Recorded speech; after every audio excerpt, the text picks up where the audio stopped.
Hello friends. Now today is the last lecture of aromatic hydrocarbon.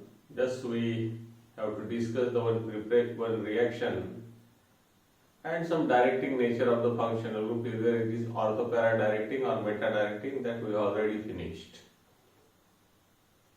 और इसीलिए combustion के लिए ट्रिक्स देता हूं मैं आपको कि जब भी कोई कंबशन करता है तो समझ जाना कि it is nothing but a burning process. और burning is nothing but that is the reaction where the any compound under combustion should react with the oxygen. क्योंकि कोई भी चीज को जलाना है तो ऑक्सीजन कंपलसरी है. विदाउट ऑक्सीजन कोई किसी को ना पेट्रोल से जला सकता है, ना रॉकेल से जला सकता है, ना किसी से जला सकता है. अगर वहां पे ऑक्सीजन नहीं है तो उसका बर्निंग पॉसिबल नहीं है, उसका कंबशन पॉसिबल नहीं है. So whenever there is a word combustion, so you immediately say remember that we have to react the given compound with oxygen. और आमतौर पर सभी को पता है कि जलाने के बाद क्या होता है, तो उसमें से धुआं निकलता है. धुआं ये कार्बन डाइऑक्साइड का होता है और सब मॉइस्चर इवॉल्व होता है. तो मैंने थर्मोडायनेमिक्स में आपको बताया था under the terms of heat of combustion कि अगर किसी को भी बर्न किया तो जितने कार्बन उतने CO2, जितने हाइड्रोजन उसके हाफ क्वांटिटी में H2O, जितने सल्फर उतने SO2, जितने नाइट्रोजन उसके उतने NO, और जितने फास्फोरस उतने P2O5 या तो P4O10. ये ट्रिक्स ध्यान में रखना कि इन कंपाउंड का अगर मैं कंबशन करता हूं तो at the end of the reaction मेरे पास ये प्रोडक्ट रहेंगे. तो कंबशन में क्या करना है, जो भी कंपाउंड है उसको ऑक्सीजन के साथ रिएक्ट करना है. जितने कार्बन रहेंगे उतने CO2 बनेंगे, जितने हाइड्रोजन है उसके हाफ क्वांटिटी में H2O बनेंगे, जितने सल्फर है उतने SO2 बनेंगे, जितने नाइट्रोजन है उतने NO बनेंगे, और जितने फास्फोरस है उतने P2O5 या P4O10 बनेंगे. ओके, तो ये सिंपल रिएक्शन है. एक जनरल रिएक्शन अगर करना है that is the combustion of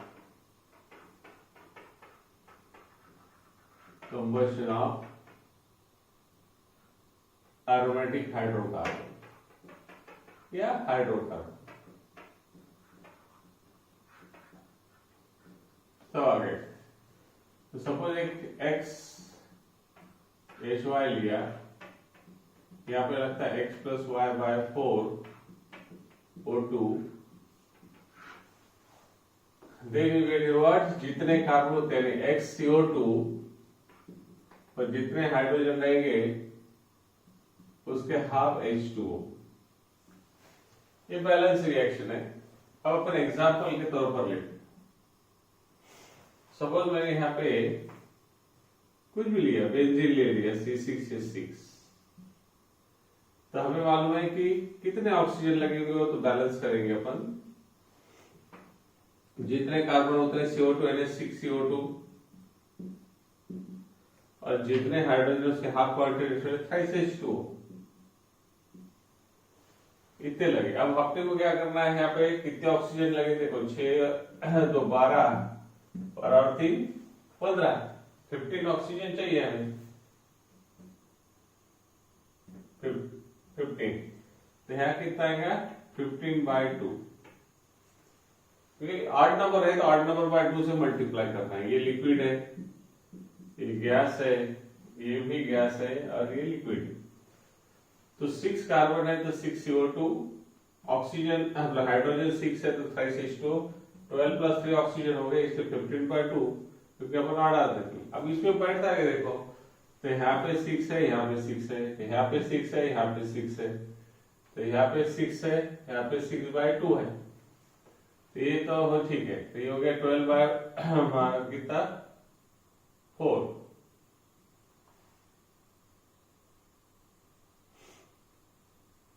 अच्छा नहीं बैठ रहा सुनिए.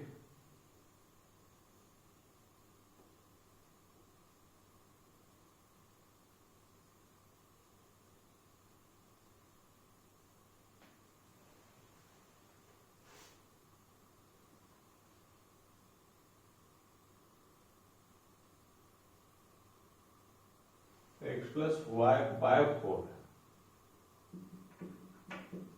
वही तो जाएगा 6 प्लस 6 डिवाइडेड बाय 4 तो जाएगा 24 प्लस 6 डिवाइडेड बाय 4 तो ये हो जाते हैं हमारे 32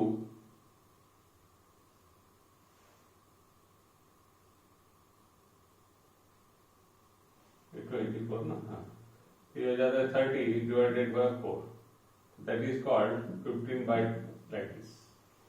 ये करेक्शन करना था, x प्लस वाई बाय 4 लेते हैं x plus y by 4 okay. तो इस टाइप से ना आने ना तो कोई कंपाउंड लो, सपोज मैंने C2H5 लिया, C2H6 लिया ethane, this is benzene, this is ethane plus O2। तो देखो यहाँ पे दो कार्बन है तो 2 CO2 और 6 हाइड्रोजन है तो 3 H2। बैलेंस करेंगे तो 4 और 3 7 है 7/2 दैट इज 7/2। अब यहाँ पे देखो यहाँ पे यहाँ 2 है यहाँ 6 है 2 6/4 और उधर तो है अपना तो 6/4 बोल दे कितना आएगा प्लस, तो यहाँ पे 8 plus 6 divided by 4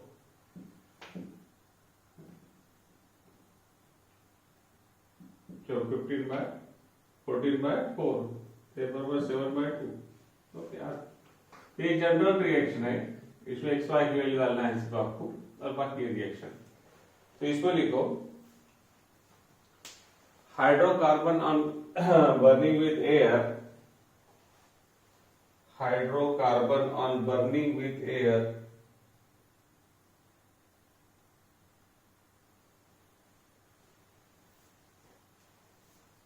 it burns with sooty flame forming, it burns with sooty flame forming carbon dioxide and water, forming carbon dioxide and water। So write down this reaction।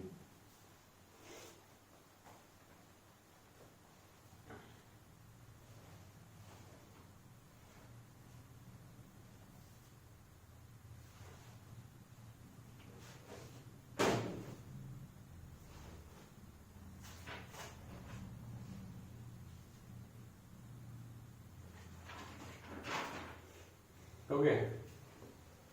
Now directing natures of functional groups in aromatic compound। वो already हो गया, अपना सिर्फ revise करता fast.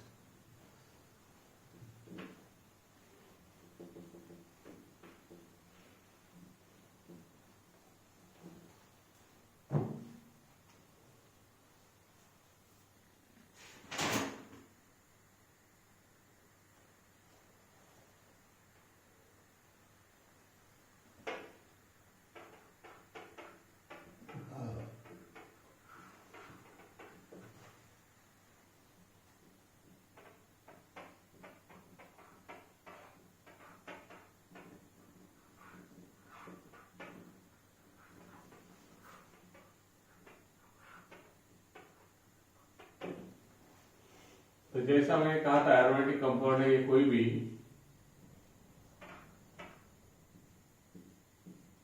ये X है तो 1 2 3 4 5 and 6 position 2 and 6 position 2 and 6 called ortho position. ये हो गया था अपना सारा, सिर्फ रिवाइज कर रहे। 3 and 5 is called Meta position and 4 for para position।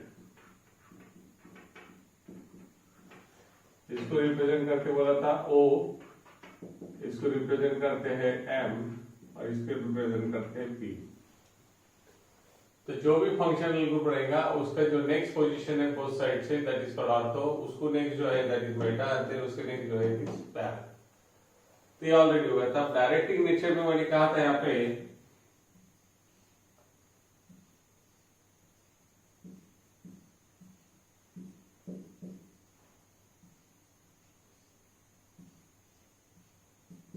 एक ट्रिक से ख्याल रखना, if x is electron donating group, it is orthopara directing group because it increases electron density at ortho and para position.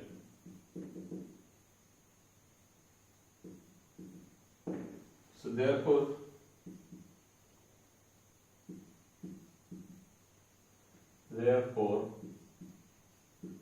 incoming electrophile will direct at ortho and para position. ये reason दिया था. उसके बाद में same if X is electron withdrawing, it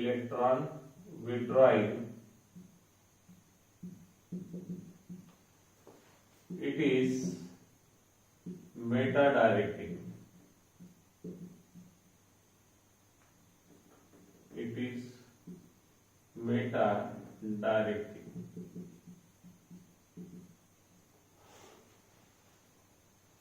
Because it increases electron density at meta position. Therefore, incoming electrophile will direct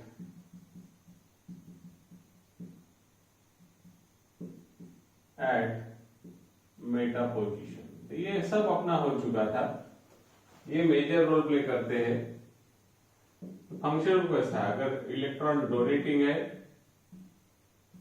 तो भी directing, withdrawing है तो ऑर्थो पैरा डायरेक्टिंग, विड्रॉइंग है तो मेटा डायरेक्टिंग और डोनेटिंग है तो ऑर्थो पैरा डायरेक्टिंग. ये दो रूल उसके साथ में लिखा लो है.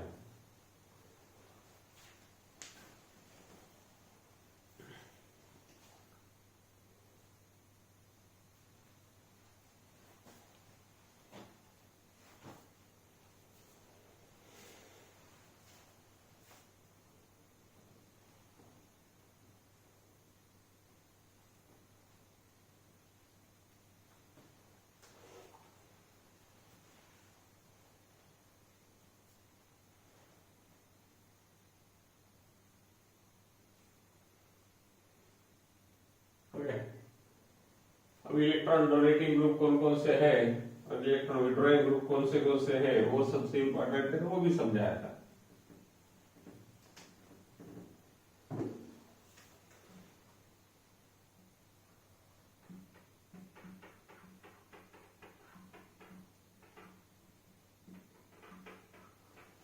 इलेक्ट्रॉन डोनेटिंग ग्रुप में हमारा है bond Cl, bond OH, bond OR,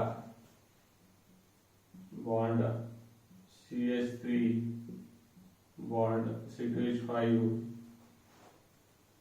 bond NH2 etcetera.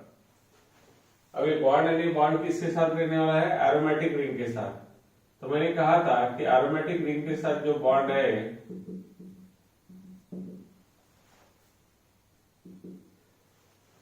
वो जो एटम रहेगा हमारे जो रिंग के साथ अटैच है, अपन एक कोड वर्ड बनाया था, इतना ही देखना बोला था, वो बर्बाद है कि आबाद है.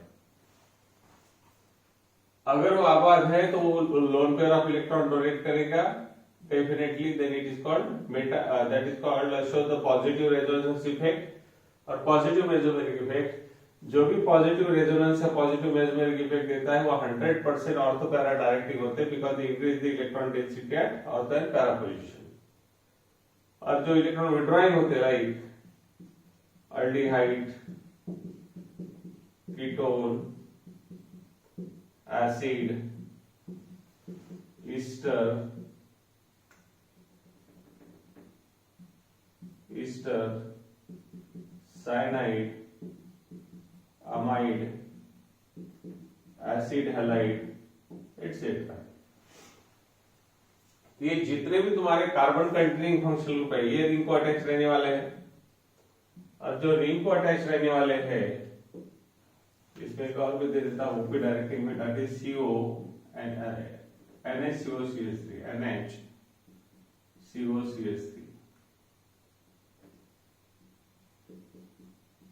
ये नाइट्रोजन आबाद है, तो जो रिंग को अटैच है उसका कोई प्रॉब्लम नहीं, this is called anilide group है। देखो ये रिंग को अटैच रहने वाले ये सारे के सारे जितने भी कार्बन है सारे बर्बाद है, क्योंकि नॉन मेटल ने उनको लूट कर बर्बाद किया है, और इसलिए aldehyde, ketone, acid, Easter, cyanide, amide, acid halide ऐसे फंक्शनल ग्रुप दिखते हैं, तो डेफिनेटली ये जो कार्बन एटम बेंजीन रिंग को अटैच है ये बर्बाद है, इसलिए इलेक्ट्रॉन विड्रॉइंग ग्रुप है, और इलेक्ट्रॉन विड्रॉइंग हुए पे तो ऑर्थो और पैरा पोजीशन की इलेक्ट्रॉन की डेंसिटी को कम करता है और मेटा पोजीशन के कंपैरेटिवली बढ़ाता है, इसलिए these are all known as meta directing group and these are all known as ortho para directing group. और ट्रिक्स है कि जो भी एटम रिंग को अटैच है वो बर्बाद है कि आबाद है उतना देखना।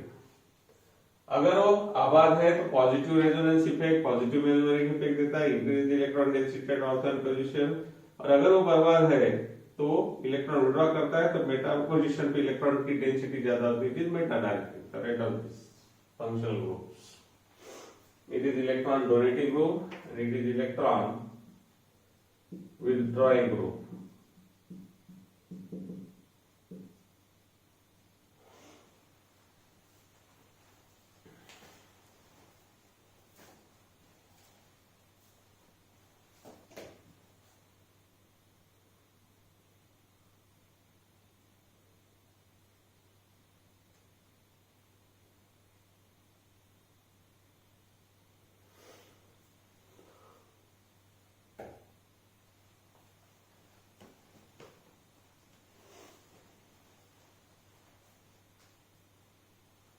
हो गया,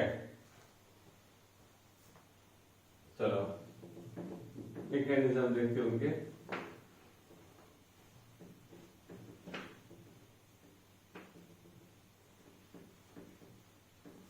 और जितने भी non metal containing functional group है बोला था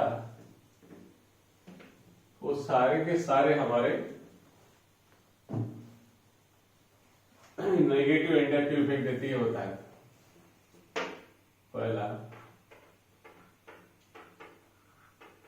resonance structure of phenol,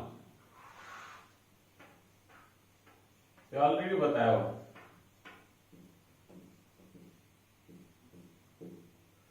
this is phenol,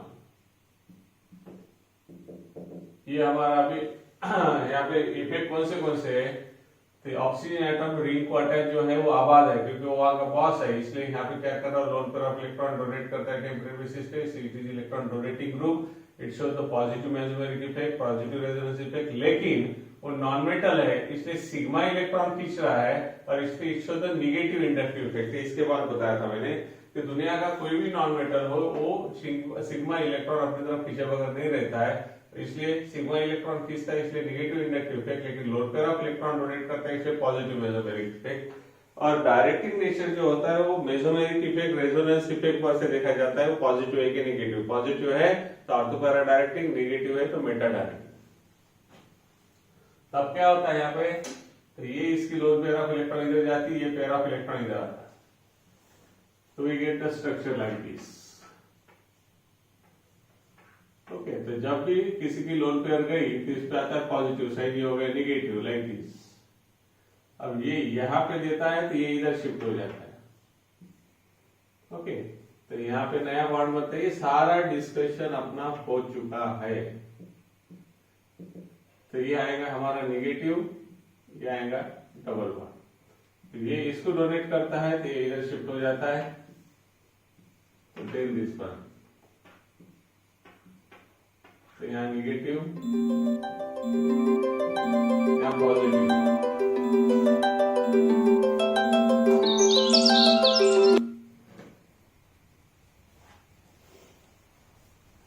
okay, तो इस टाइप से। और इसलिए देखो बराबर इलेक्ट्रॉन की डेंसिटी ऑर्थो और पैरा पोजीशन पे बढ़ी है, सो आने वाला इलेक्ट्रोफाइल उसी पे जाएगा, तो लिखना पड़ेगा। और इसी का रेजोनेंस हाइब्रिड किस टाइप से लिखते हैं,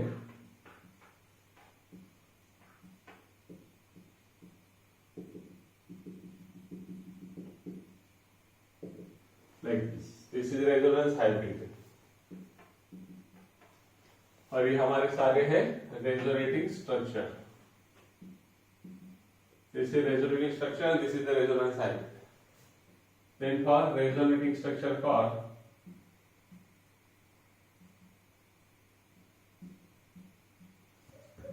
क्लोरोबेंजीन, कुछ भी सेम कार्यक्रम करना है आपको। क्लोरोबेंजीन बोलने के बाद है एक नहीं दो नहीं तीन लोन पेयर है, it is our, so it show the positive mesomeric effect, so it is O डायरेक्टिंग। लेकिन ये non metal actually sigma electron खींचेगा, तो that's why it is negative inductive effect. पर आपको को इंडक्टिव इफेक्ट से मतलब नहीं है यहाँ पे, तो ये पेयर ऑफ इलेक्ट्रॉन इधर जाएंगे, इधर शिफ्ट होगा, तो we get the same thing. यहाँ पे डबल बॉन्ड हो जाएगा, Cl प्लस क्योंकि लोन पेयर गई, ये नेगेटिव हो गया, ये बॉन्ड वैसी है। फिर यहाँ पे ये इसको शिफ्ट करेगा तो इधर शिफ्ट हो जाएगा, क्या एरो बताने की आदत होना आपको, बराबर शिफ्टिंग कहाँ से कहाँ हो रहा है इलेक्ट्रॉन का। तो ये Cl पॉजिटिव, ये नेगेटिव हो गया, फिर इसको शिफ्ट करेगा तो इधर शिफ्ट हो जाएगा। We get here next one, तो Cl प्लस ये नेगेटिव और इधर, और बाद में इधर आएगा तो इधर जाएगा सेम, यहाँ पे it will goes to there. और सेम रेजोनेंस हाइब्रिड की बात करेंगे, ये पूरा घूमते रहेंगे यहाँ तक, ये नेगेटिव है ये पॉजिटिव। तीसरा आता है जो कि यार बुक्स में हुई, रेजोनेटिंग स्ट्रक्चर्स ऑफ नाइट्रोबेंजीन।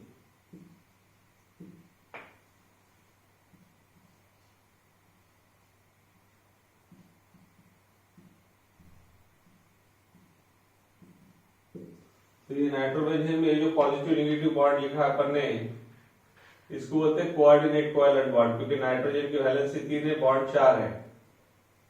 जब भी वो अपनी वैलेंसी से ज्यादा बॉन्ड बनाता है तो समझ जाना उसकी लोन पेयर जा चुकी है, और वो जो उसके साथ बनाया है वो कोऑर्डिनेट कोवैलेंट बॉन्ड है। तो ये कोऑर्डिनेट कोवैलेंट बॉन्ड एक इसको ऐसा बताती है, तो हेडेड एरो करके बताती है। अभी नाइट्रोजन बर्बाद है, तो ये क्या करता है, ऑक्सीजन उसको बर्बाद है, तो ऑक्सीजन इलेक्ट्रॉन अपनी तरफ खींचता है, तो ये इधर शिफ्ट होता है, तो ये गेट लाइक दिस, क्योंकि मेन ऑक्सीजन है। और ये ऑक्सीजन ऑलरेडी लूट चुका है, ये ऑलरेडी अब लूट रहा है, पाइवट लूट के इलेक्ट्रॉन जैसे अपनी तरफ गया तो ये नाइट्रोजन और पॉजिटिव होता है, तो इधर शिफ्ट होता है, then we get the new structure. तो यहाँ पे double bond N, O negative positive ऐसे रहेगा, और यहाँ पे भी ओ नेगेटिव हो जाएगा क्योंकि इसने इलेक्ट्रॉन खींच लिए, और फिर ये हो गया हमारा पॉजिटिव, और इस टाइप से फिर ये पॉजिटिव हो गया तो इधर इलेक्ट्रॉन शिफ्ट होता है, तो वी गेट हियर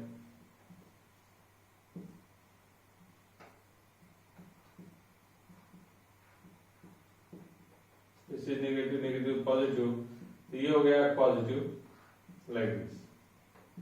अब फिर वो इसको शिफ्ट करता है इलेक्ट्रॉन को इधर, और बॉन्ड बनाता है यहाँ पे, तो व्हाट वी गेट,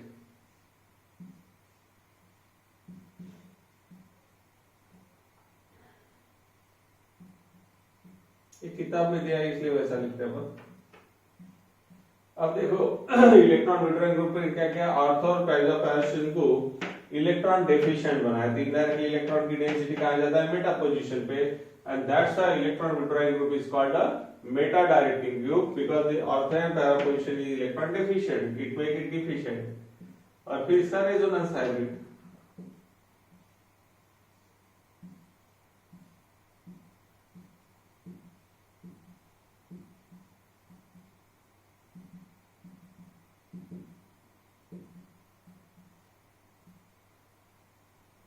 इस टाइप से, ओके। फिर तीनों रेजोनेटिंग स्ट्रक्चर निकाला।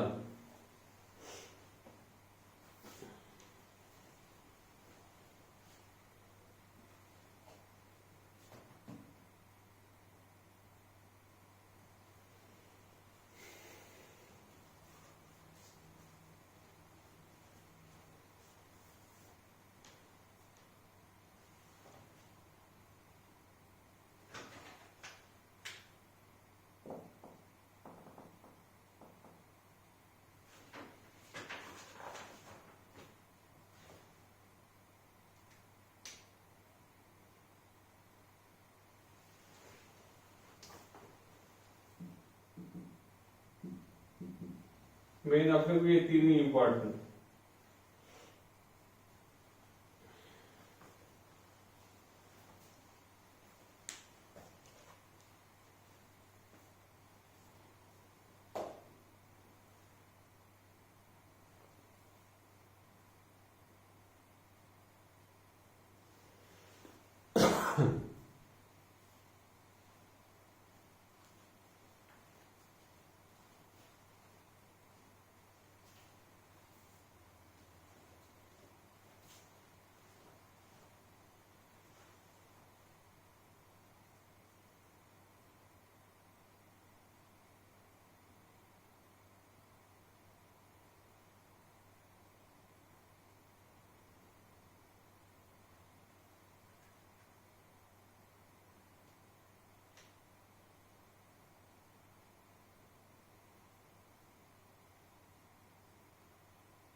Okay, last point here, toxicity of benzene.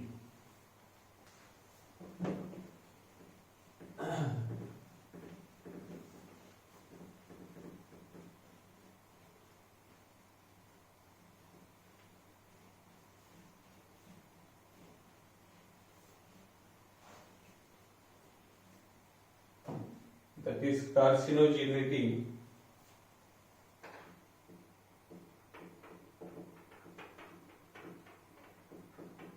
and toxicity of benzene. So it is called a mother of carcinogen. Benzene is mother of carcinogen. यानी cancer अपने body में create करना है तो इसको जन्मदाता कहा जाता है बेंजीन को, कि बेंजीन कैंसरियस को, कैंसर्स के अपने बॉडी में उसको जन्म देता है। Most of the polycyclic aromatic compound obtained by incomplete combustion of coal tar, then petroleum,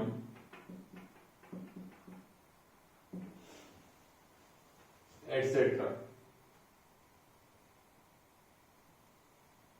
tobacco भी बोला है उन्होंने, incomplete combustion of tobacco. Okay, तीसरा क्या करता है, in liver that is benzene is oxidized to epoxide, that is highly poisonous, and benzopyrene into epoxydiol, which react with DNA and cause or change mutation and cause uncontrolled growth of cell। तो ये इसके major problems है जो मैंने यहाँ पे लिख के दिया है। तो ये मेन है दो, ये पॉइंट नंबर जो है मैं स्टार्ट में कर रहा हूं कि लीवर में जितने भी तुम्हारे दुनिया के पॉली साइक्लिक एरोमेटिक हाइड्रोकार्बन है, जिससे नैप्थेलिन हो गया, जिसमें एंथ्रासिन हो गया, जिसमें बेंजीन हो गया, जिसको हम डायमर की गोली बोलते हैं, वो भी कोई काम की नहीं। ज्यादा तुमने उसका इस्तेमाल किया तो धीरे धीरे बॉडी में जाके वो लीवर में जब जाता है तो बेंजीन होगा तो उसको इपॉक्साइड बनता है, और अगर बेंजोपायरिन नाम की कंपाउंड उसमें है तो इपॉक्सीडाइल होता है। दो both are deadly poisonous, they react with the DNA in the body and change the mutation and cause the uncontrolled growth of the cell that is known as the cancer. तो इसलिए ख्याल में रखना कि पूरी दुनिया में बेंजीन जहां बहुत जरूरी है वहीं इस्तेमाल करने के लिए बोला जाता है, जहां ऑप्शन ही नहीं है। बट बेंजीन का जो फिलहाल हमारा यूज है वो टोटली बैन है। Instead of benzene we have to use other chemical. तो ये ख्याल में रखना जितने भी एरोमेटिक कंपाउंड्स है उसका यूज अगर ज्यादा हुआ तो it is dangerous, it is cancer causer because it is called mother of cancer. तो इस तरीके से ये चैप्टर अपना यहाँ पे पूरी तरह से फिनिश हुआ। इस पर अपन कल टेस्ट लेंगे और नेक्स्ट चैप्टर पर न्यूक्लियर केमिस्ट्री स्टार्ट करेंगे। Okay, so thank you very much. ये पॉइंट्स लिख